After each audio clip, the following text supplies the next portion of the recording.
其實我哋踏入2024年咧，就已經進入咗呢個20年嘅新嘅大運。咁可能有啲人會問，身心靈同呢一樣嘢有咩關係？有啲人會留喺第3維度，有啲人會晉升去第4、第5維度。其實如果我哋本身能量不足啊，或者我哋喺個靈性嗰個層面唔夠嘅話咧，我哋好容易喺呢段時間咧就落後咗啦。如果你問自己鍾唔鍾意現在嘅生活方式，喜唔喜歡現在呢個世界咧？如果你係有嘢係不滿，或者係你又想有一個更好嘅改變、更好嘅生活、更好嘅版本自己嘅話咧，咁呢一個嘅靈氣咧，你哋就絕對咧係要做到最後啦。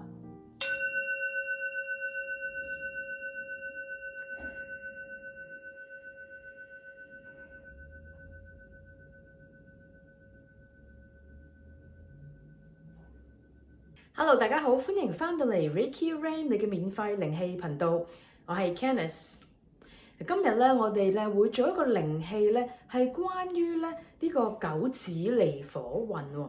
我相信大家咧呢段時間都有聽過呢一個名啦，咁亦都會可能會諗，咦，靈氣同呢一樣嘢有啲咩關係咧？喺正式開始之前咧，我想首先多謝咧。呢段時間會喺我呢個 channel 度接收靈氣嘅一啲觀眾，因為佢哋俾咗好多唔同嘅feedback 俾我啦，咁俾我知道咧其實大家喺屋企透過 YouTube 咧係可以接收到呢啲靈氣，而且咧嗰個嘅反應咧亦都係非常之唔錯。咁多謝晒大家嘅支持。咁另外亦都好 surprise 收到啲觀眾嘅諮詢啦，就問可唔可以做一啲嘅能量交換。咁所以今日開始咧，我都喺呢度設立咗一個 QR code 啦。咁如果大家咧係做完靈氣之後覺得係幫到你嘅，咁都歡迎咧透過呢個 QR code 去做一個能量交換啦，請我飲杯咖啡或者係支持我哋嘅製作，咁都可以嘅。咁一切都係隨心，係唔係必須㗎嚇。咁喺過去嗰段時間，我哋咧都製作咗20幾條嘅靈氣片段，係適合唔同嘅人士啦，同埋唔同嘅需求嘅。咁你哋歡迎都可以去返我哋嘅 channel 度揾一啲屬於你或者適合你嘅一啲靈氣去做。咁記得啦 ，subscribe 呢個 channel， 因為咧嚟緊我哋都一直會係每個星期去加入一啲新嘅靈氣送俾大家。咁包括好似今日呢一個靈氣咧，係關於九紫離火運啦。其實我哋踏入2024年咧，就已經進入咗呢個20年嘅新嘅大運。咁可能有啲人會問，身心靈同呢一樣嘢有咩關係？其實喺我哋嘅角度嚟講咧，我哋亦都喺2024年開始都踏入咗一個叫做維度提升嘅一個階段啦。好多人會越嚟越注重靈性啦，同埋我哋叫做精神上嘅滿足，而唔係咧喺譬如金錢啊、權利呢一啲嘅鬥爭上邊嘅。咁喺呢個轉變期間咧，會有好多嘅動盪啦。甚至大家都有聽過嚟緊可能會比較多一啲嘅戰爭或者唔同嘅事情會發生，但係咧最終其實呢一啲嘅轉變咧係幫助我哋人類咧去提升咗佢嘅新嘅一個精神層次啦。咁所以咧嚟緊呢20年其實咧都係一個好大嘅轉變啦，喺各譬如行業工作人嘅精神層面世界觀上面都會有好多嘅轉變。咁所以我哋都會製作呢一啲靈氣咧，係協助大家咧去裝備好自己。因為其實如果喺呢段時間我哋本身精神同埋身體層面未準備好嘅話咧，我哋好容易喺呢一個轉運期間，或者我哋叫做能量提升、維度提升嘅期間咧，被篩走咗。變相我哋就成日聽到人講就話，有啲人會留喺第3維度，有啲人會晉升去第4、第5維度。其實如果我哋本身能量不足或者我哋喺個靈性嗰個層面唔夠嘅話咧，我哋好容易喺呢段時間咧就落後咗啦。咁當然啦，一切都係選擇啦。咁有一啲人係可能佢好 enjoy 喺第3維度嘅生活，佢覺得呢個好適合佢。喺而家呢個mindset 底下，佢哋係生活得好好嘅。咁其實係冇問題嘅。咁但係如果你問自己鍾唔鍾意現在嘅生活方式，喜唔喜歡現在呢個世界咧？如果你係有嘢係不滿，或者係你又想有一個更好嘅改變、更好嘅生活、更好嘅版本自己嘅話咧，咁呢一個嘅靈氣咧，你哋就絕對咧係要做到最後啦。要注意翻一點就係咧，我哋唔係話做咗呢啲靈氣，個人就已經準備好進入呢一個20年嘅大運，就乜都唔使做嘅。其實呢一啲靈氣啦，係協助你咧去有一個清晰嘅方向啦，知道自己究竟想要啲乜嘢啦，然後係有能力去付諸行動。因為好多時我哋會拖延，我哋會驚，我哋會對於將來有不安而選擇唔去行動嘅。咁我其實呢一啲靈氣主要都係幫助大家去揾啱自己嘅道路啦，然後俾自己咧係有呢一個嘅信心，去一步一步行一條自己喜歡嘅道路，進入一個咧我哋叫做比較同自我更多連接啦，同我哋嘅靈魂更連接嘅一種生活方式。好啦，咁如果你準備好嘅話咧，可以咧喺下邊留言話我準備好，或者自己喺心入邊講同宇宙話 I am ready。開始之前記得 subscribe 我呢個 channel， 撳埋個鐘仔，因為咧我哋其實每個星期都會有新嘅靈氣帶俾大家，而呢啲靈氣咧對於你嚟緊呢段時間成個人嘅成長都係好重要嘅。下邊亦都可以留言話俾我知道咧，有啲乜嘢靈氣你係需要啦，有啲咩問題你係而家生命上邊係面對緊，而希望有我哋天地嘅靈氣去協助你啦，咁都可以咧留言話俾我知嘅。咁另外更加重要嘅就係 like 同埋分享呢一啲影片俾其他人，令到我知道咧，其實呢一啲影片咧，大家係唔係有需要啦，同埋咧喺啲乜嘢方向會比較多人需要係做靈氣啦，咁我就可以咧製作更多適合大家嘅影片嘅。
好啦，今日嘅靈氣咧就已經完成啦，大家可以慢慢打開雙眼。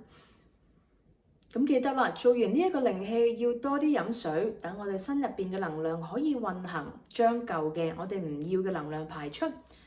咁喺呢一度咧，都想去講一講咧，就係咧喺九紫離火運入邊咧，咁你都會見到好多人咧係會話呢一個運勢咧係好適合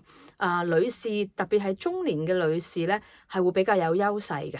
咁但係我都想提翻大家咧，咁樣係唔代表其他年齡層或者其他嘅性別嘅人士係喺呢一個運勢入邊咧係冇一個嘅優勢啦。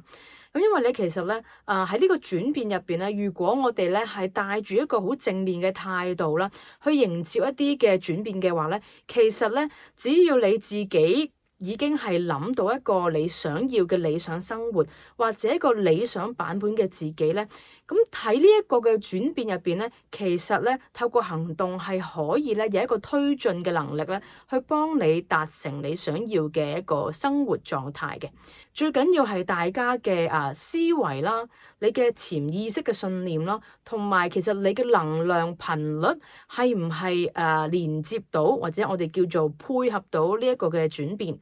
如果你本身覺得自己能量係偏低嘅話咧，做多一啲呢一啲嘅靈氣啦，或者你係甚至可以咧去 IG 度聯絡我啦，咁我哋可以同你做個1對1嘅靈氣，去揾出你嘅問題喺邊度。不論係身體、生理或者心理嘅狀況啦，甚至係屬於一啲以前就積落嘅一啲問題咧，咁其實透過靈氣都可以咧去解決到嘅。咁所以咧喺呢段時間我會係鼓勵大家咧係唔需要擔心啦，呢個係一個好嘅轉變嚟嘅，每個人都會有一個好好嘅一個將來嘅。咁所以今日多謝晒大家嘅時間啦。咁記得啦 ，subscribe 同埋 like 呢個 channel， 亦都可以去 follow 我嘅 Instagram 咧，因為我哋亦都每個月係會有一個免費嘅靈氣活動咧，係現場同大家去做㗎。好啦，多謝晒大家嘅時間，下星期再見啦，拜拜。